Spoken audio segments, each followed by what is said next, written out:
On this episode, we talk about systems and products and the limitations of a B2C e-commerce company.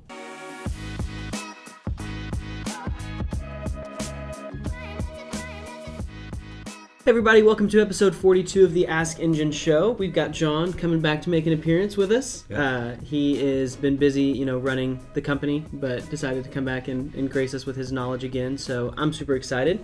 3 questions to get into, so we're going to go ahead and jump right in. First question is from Cora, and it asks, should I go to an engineering college or learn online by myself if I want to open up my own company? Both would be great. I mean, if you can do both, that's ideal. And I'll talk about, I've hired, 100 developers over my career, and the one question I always ask them is, what have you built on your own? Because unfortunately, the majority of computer science classes, computer engineering schools, they're taught like history classes. So, hey, it's great that you know COBOL or whatever they're teaching, but that's not what you're going to program in a startup, nor in a business you start for yourself, your own startup. So I always ask, are you a good hacker? What have you hacked? So what have you done outside of class? So that's if you're interviewing for a job. And if you're building your own thing, it doesn't really matter. It's all about technical competence. And I'm not classically trained. I taught myself. I've been programming since I was 6 or 7 years old. And so I just taught myself by hacking. I wish, instead of doing pre-med and going to medical school like I did, I wish I would have gotten more of a classical engineering background while I was in. You'd be like an evil genius if you. That would be pretty cool. I'm already evil. The genius part would be like a bonus. Yeah. But no, it's really what's the most efficient way for you to get the coding done? It doesn't take 4 years of classical undergrad education and a 2 years master degree to learn how to code well enough to build your own startup. I read Paul Graham article just this morning, actually. It was a 10-year-old article, and it said most super smart people or smart people above average intelligence can teach themselves to code well enough to hack in 6 months or a year. And so if you already know what you're building and have a little bit of a background, I mean, that's a pretty good. Now, are you going to be a 10x developer at the end of that? It's doubtful, unless you're just this naturally gifted individual. But that's how I do it. I would do it both if you could. If you're 18 years old and, who cares what your grades are, but go out and learn and hack. Perfect. I have no engineering experience, so I can't add. There you go. Can't add value to this question. There you go. Question number 2, again from Cora, and it asks, which is more important to a successful business, a system or a product? I'm going to take this one. So it starts with the product. You can have the greatest marketing system, the greatest sales system in the world. If you're selling a bad product, you're going to go out of business quickly. And I say quickly, a 3 to 5 year term. So you've got to have a great product. You've got to have something that solves an important need. I was reading an article by Andy Dunn, who's the founder of Bonobos. We talk about him a lot. And he talked about in this article that great companies solve one problem in the beginning. They don't solve a ton of problems. And how you build a great company is understanding that you need to solve one problem very well to a small group of people who are dying for that solution. Well, you solve it inefficiently, right? I mean, do things that don't scale is Paul Graham's way of saying that. If you read 0 to 1 by Peter Thiel, which there's some decent stuff in there, that's the same thesis. You solve a problem and then you figure out how to make it scale. Now, if you're solving a problem that will never scale, maybe that's not the right business if you want to build a $1 billion unicorn. But solve the problem, then figure out how to make it scale systems wise. If you ask it differently, like what should I focus on in my startup? Is it HR, legal, accounting, those kind of systems?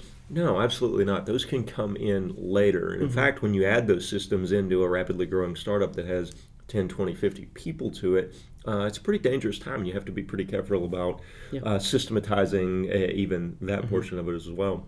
But, you have to think about, I'm going to develop this product. You have to think about your go-to-market strategy. That has to be part of the product, but you don't have to necessarily have that completely solved before you go solve that problem. You got to have theses that you can test. Right. Don't be a solution in search of a problem. Find the problem, solve it. sell it once, sell it twice, sell it 3 times, figure out how to systematize it. And that's kind of the phase we're in right now. We're going to build on Engine, an e-commerce company we own and operate out of this building. So we're going to eat our own dog food. The second one is a company we work with as consultants, and we know the people behind it and trust them and know we're deeply ingrained in that organization. The third one will be an outside company.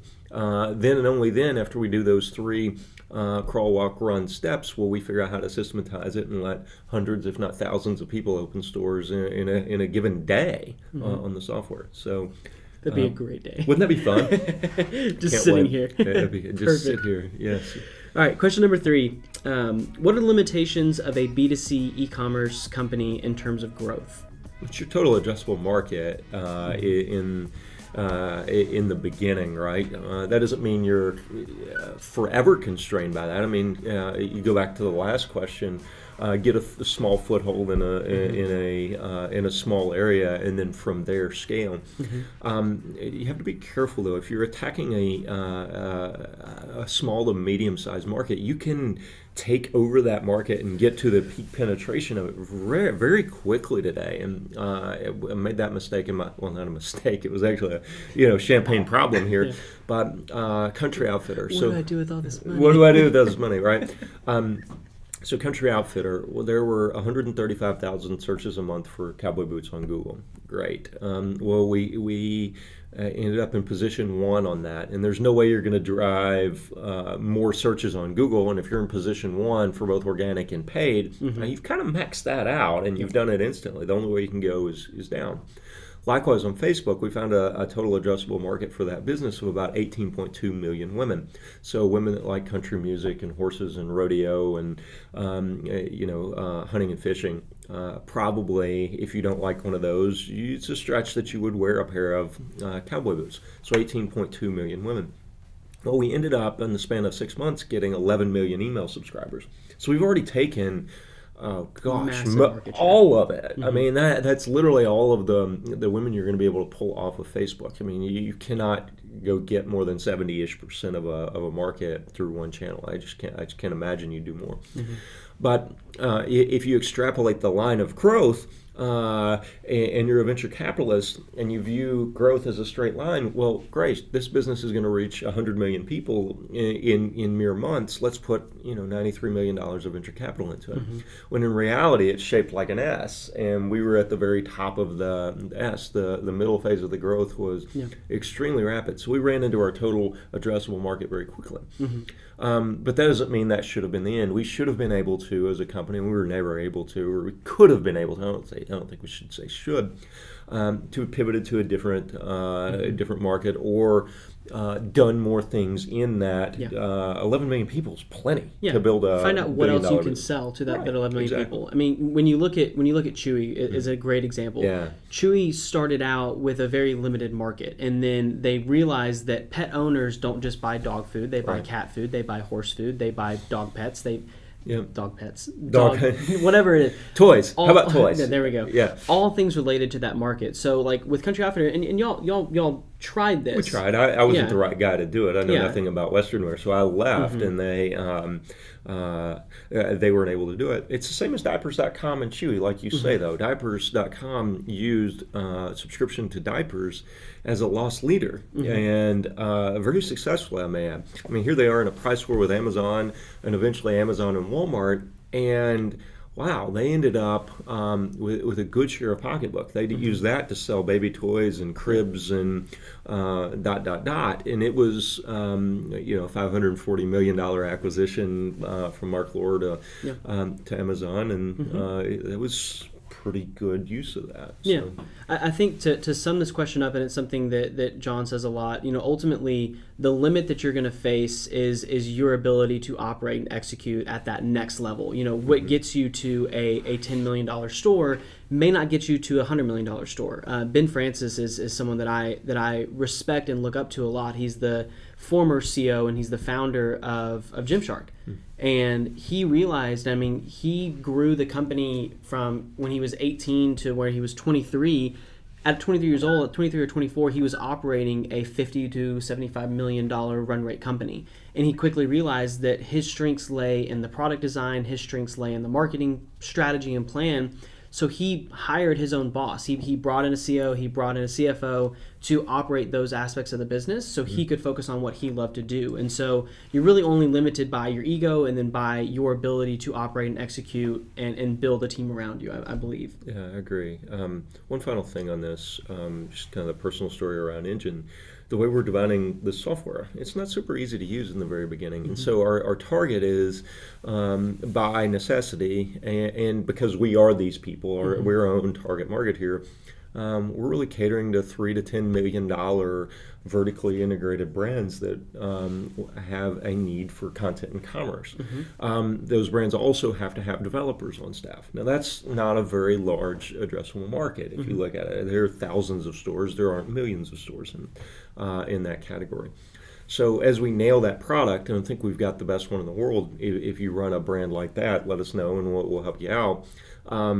But the long-term plan for us is to build a massive network of the most powerful e-commerce software on the planet. And to do that, we're going to have to expand our market to a very easy-to-use solution that even if you don't have a developer or you have half a developer or if you have some hacking skills, then this is a product for you. And so that's our way of putting our toe in the market. And here, at least for once, we're practicing what we preach on this question. So good question. Perfect. Yeah. Guys, thank you so much for watching. Question of the day. I want to hear about product or systems. I think I want to go with that one. So what do you think is more important? Do you think having an organizational chart, a structure to a company, do you think that's more important, or is the product more important in the beginning and then just being able to kind of hold on to the rocket ship and go from there? If anyone's a system, we know we've got some corporate people listening to us, which I doubt we do. Who would listen? Look at this. So no corporate we have people. a lot of Walmart people, shockingly enough. Interesting. Yeah. So Walmart, let us know. Very Holler good. at us. Thank y'all for watching, and we will see you tomorrow.